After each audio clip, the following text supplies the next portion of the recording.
común que se está extendiendo como el aceite. Ahora, pues cuando a uno le ponen un teléfono nuevo, es fácil que sea un teléfono ya IP y que vaya también su voz por este protocolo. Y hace poco, hace 2 o 3 días, me llamaba la atención una noticia que hablaba de la convergencia entre televisión e Internet, que es un fenómeno que ya parece inevitable, y hablaba de los principales fabricantes que se están ubicando en este tema, y decía, dentro de poco su televisor va a hacer usted algo muy parecido a navegar por Internet. Y yo me preguntaba, ¿por qué ponen muy parecido? Si lo que vamos a acabar haciendo es navegar por Internet, ¿no? Está claro, o bueno, a mí me da la impresión de que dentro de poco el televisor será un monitor grande que tendremos en el salón, pero entiendo que ya la navegación es algo que tenemos tan asumido que navegaremos y buscaremos series o lo que sea.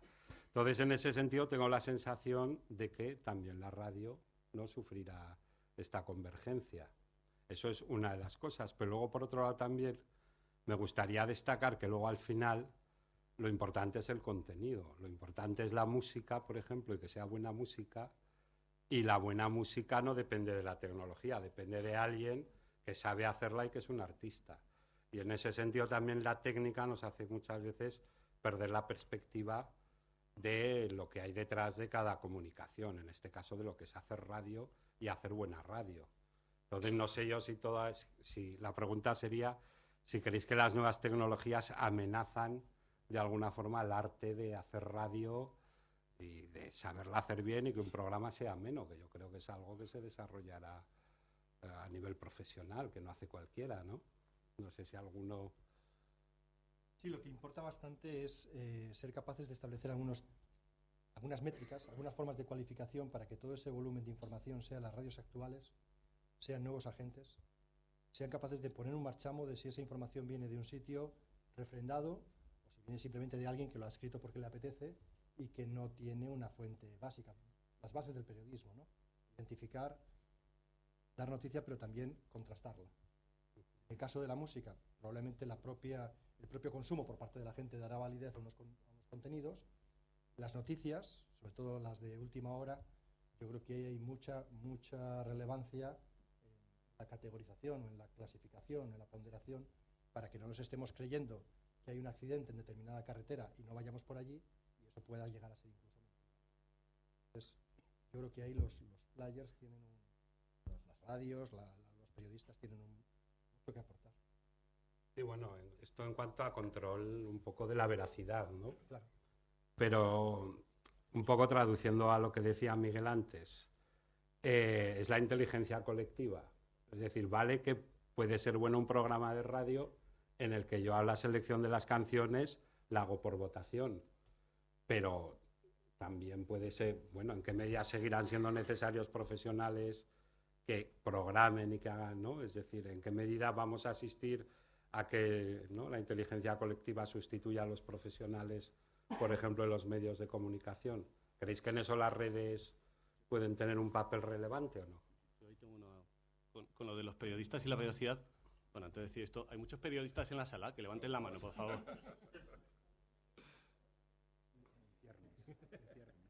Ahora voy a hacer otra pregunta. ¿Nos creemos todo lo que sale en los periódicos y en la radio? Venga, vamos a levantar la mano a alguien. Uno por lo menos, por favor. Bueno, pues eso. Yo es que creo que la veracidad no lo construye necesariamente una profesión. Es decir, hemos visto a grandes periodistas negar hechos reales. Hemos visto a periódicos hacer historias o deshacer historias.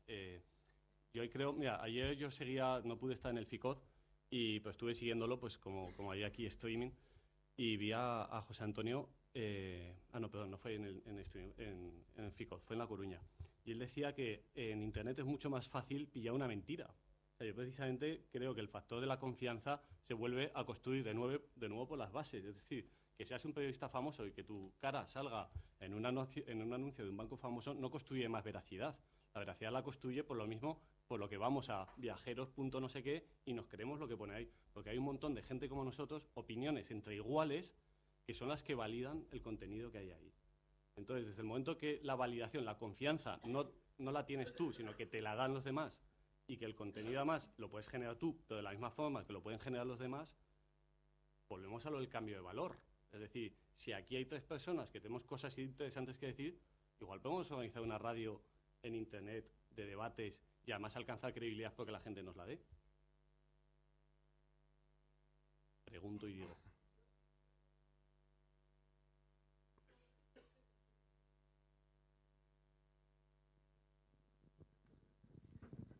De alguna manera, lo que se está haciendo ahora es que si todos se tiran por la ventana, será que la ventana está para tirarse por ella, ¿no? De alguna manera, donde va todo el mundo no tiene por qué ser un sitio bueno. Hasta ahora teníamos que un profesional se la jugaba cuando daba una noticia y la noticia era falsa. No le volvía a creer nadie. Pero claro, si todo el mundo lo tuitea, todo el mundo lo cuenta, pues tenemos lo de Ricky Martín en el armario y... ¿De acuerdo? Que acabó hasta en los tribunales. ¿No os acordáis de esa anécdota? Entonces, todo el mundo, incluso el defensor de los menores, puso una demanda y tal. Era absolutamente y totalmente falso, pero todo el mundo se lo creyó. A los rumores antes se notaba porque eran rumores porque iban cambiando, se distorsionaban. Con el copy-paste no se distorsionan, no se distingue de una noticia. Ese es el problema grave. Yo creo que sigue siendo necesario que haya profesionales, que haya periodistas, que haya gente de marketing, que haya gente que se haga cargo de la comunicación de una manera profesional, porque si no las masas son las masas, seamos sinceros. Está muy bonito y está muy bien, pero yo no conozco a mis 2.000 seguidores de Facebook, conozco a mis 200 amigos. Las masas son difíciles de controlar. Por alusiones.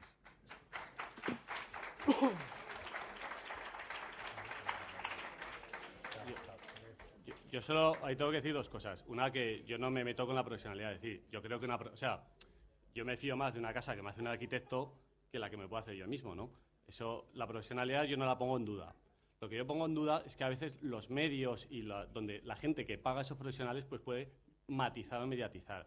Que eso es lo que... Es decir, pero por eso es lo que te digo, que la confianza no la construye esa marca a veces, sino la construye el profesional, que además es validado por eso, la labor de investigación, la documentación. Hay muchas cosas que yo, por favor, no he querido decir nada.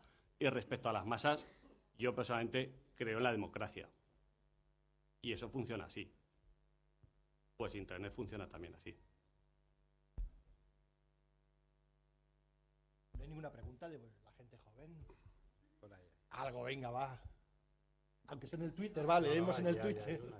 Yo... Sí, se me oye, ¿no? Hay una polla.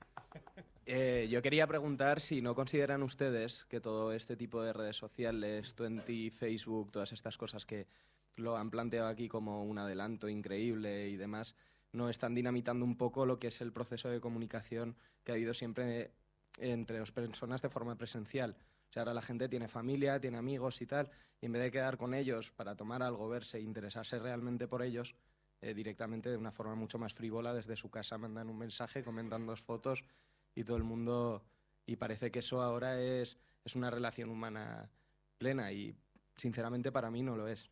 Yo soy completamente contrario a las redes sociales por ese aspecto. Sí que las considero una herramienta útil para alguna aplicación, pero considero que, por ejemplo, una herramienta como el Facebook o el Twenty, que lo usa el 90% de la gente para comentar fotitos del fin de semana y jija, jaja con las amigas, pues no tiene ninguna razón de ser. Es mi pequeña opinión. ¿Le contestáis a alguno, Miguel? Sí. Deja a Miguel decir. Bueno, yo creo que, por supuesto, las redes sociales no pueden sustituir al face-to-face. Sería ridículo pensar que eso se vaya a producir. De todas maneras, los estudios que se han hecho al respecto de la influencia de Internet y en general de las redes sociales sobre la socialización del individuo fuera de Internet no vienen a demostrar que el que utiliza muchas redes sociales se quede en su casa, sino precisamente lo contrario. Para personas que tienen una personalidad más cerrada, el hecho de poder participar en redes sociales les beneficia a la hora de abrirse al exterior, ¿no? Y luego también me gustaría, en línea con lo que se ha comentado anteriormente de la veracidad de las informaciones, etcétera, Yo creo que en la medida en que la radio sea capaz de crear una comunidad alrededor de un programa de la radio o de un programa de radio, ahí se está garantizando que sea la comunidad, efectivamente la democracia, yo también creo en la democracia de la red, que sea la comunidad la que determine si esa información es o no es veraz. Pero aquí tenemos que tener en cuenta una cuestión muy importante, ¿no? Y es lo que es la comunidad, ¿no? Hay gente que piensa que la comunidad pues, es abrir una cuenta en Facebook de un programa de televisión o un programa de radio y ya está. Eso no es una comunidad. Una comunidad es un grupo de individuos que tienen un interés común, que puede ser la admiración a una marca, y que se relacionan entre ellos precisamente por esa admiración que tienen a la marca. Os pongo un ejemplo muy claro. Los programas de carrusel deportivo y tiempo de juego. Ahí hay una comunidad de marca alrededor de esos programas de televisión muy clara, de tal manera que si yo escucho carrusel deportivo, me voy a diferenciar del que escucha tiempo de juego y le voy a decir, tú no eres igual que yo, porque yo escucho carrusel deportivo y tú escuchas tiempo de juego. Es la misma idea de los consumidores de Apple y los consumidores de Microsoft. Yo no soy igual que un consumidor de Microsoft, porque yo soy de Apple. No sé si entendéis la idea. Esto es fundamental. Si os metéis en las páginas de tiempo de juego o del carrusel deportivo, pongo estos ejemplos porque son muy conocidos, veis una cuestión muy importante que determina que realmente hay una comunidad, y es que hay conversación. La palabra conversación yo no sé si ha salido en la mesa, pero es fundamental cuando hablamos de redes sociales. Cuando vemos una cuenta en Twitter, por ejemplo, ayer leía la BBC, una de las cuentas en Twitter de la BBC, que tiene 60.000 seguidores y no hay nada de conversación. Si os metéis en una página de gente, pues por ejemplo, de periodistas como Juanma Castaño, de la SER, ahí hay una comunicación constante, una conversación constante con sus seguidores. Si nos vamos a la cuenta en Facebook de tiempo de juego, por ejemplo, prácticamente no hay mensajes de tiempo de juego, son todo conversaciones entre los oyentes de tiempo de juego. Y eso es fundamental, porque si eso es así, si realmente hay una comunidad, esa comunidad estará determinando la veracidad, la calidad de los contenidos, ¿no? Se ha llegado una pregunta por el Twitter. Todos a cerrarnos el 20, ¿no? A ver, otra vez. ¿Cuántos estaréis dispuestos a cerrar vuestra cuenta Facebook? ¿Dispuestos a cerrarla? Bueno, yo creo que esto es un poco como el cuchillo jamonero, ¿no? Que es estupendo porque vale para cortar jamón, que está muy bueno. Claro, si le das media vuelta y te haces daño, es decir, cada uno tenemos que ser capaces de determinar para qué usar las herramientas y no usarlas para aquello que las pueda convertir en peligrosas para ti o para los de al lado, ¿no? Yo creo que hay que aprender, y esto tan nuevo, que no tenemos a lo mejor gente que nos esté enseñando a proteger la información, compartirla correctamente, saber ponderar lo que se dice. Las herramientas en sí, todas ellas, son buenas, porque si no, no estaríais todos los que antes hemos levantado la mano diciendo yo soy usuario de eso. Pero hay que hacer una reflexión de qué uso se da de todo eso, tanto en primera persona como respecto a los demás, porque puede estar exponiendo privacidades de otros. Entonces, hay toda una fase de aprendizaje respecto a todo eso. Puede haber gente que le venga mal usar una herramienta de comunidad porque con ella se esconde o le da menos sociabilidad, pero también puede haber gente que gracias a ella obtenga unos amigos que de otra forma no conocería, y hay procesos de desvirtualización donde queda gente que se ha conocido virtualmente y pasan a ser conocidos o contactos físicos, ¿no? Entonces, yo creo que el problema está en la educación y en el uso, no en sí en las herramientas. Yo también quería responder un poco a la cuestión que nos hacías. A mí no hace falta que me trate de usted, perfectamente puedes tratar de tú. En el Ulises de James Joyce, el protagonista comienza que tiene una relación epistolar por carta con una señorita del sur de Irlanda, ¿vale? Estando casado, que no viene al cuento, pero bueno, el tío se mandaba sus cartas con esa chica. Años después, cuando yo tenía 11 o 12 años, mi padre me decía, es que el teléfono es solo para urgencias. Es decir, podemos hacer el uso que queramos de las herramientas. Yo creo que Facebook, Twenty, las redes, todo esto son herramientas. Lo que de verdad es importante no es la herramienta, el hispano, el tal, el Twitter, es el cómo se está construyendo. ¿Cómo se están construyendo las cosas? Pues se están construyendo en base a unas herramientas, sean las que sean, y que nos están permitiendo hacer unas cosas que antes no hacíamos. ¿Qué tiene que ver esto con el protagonista?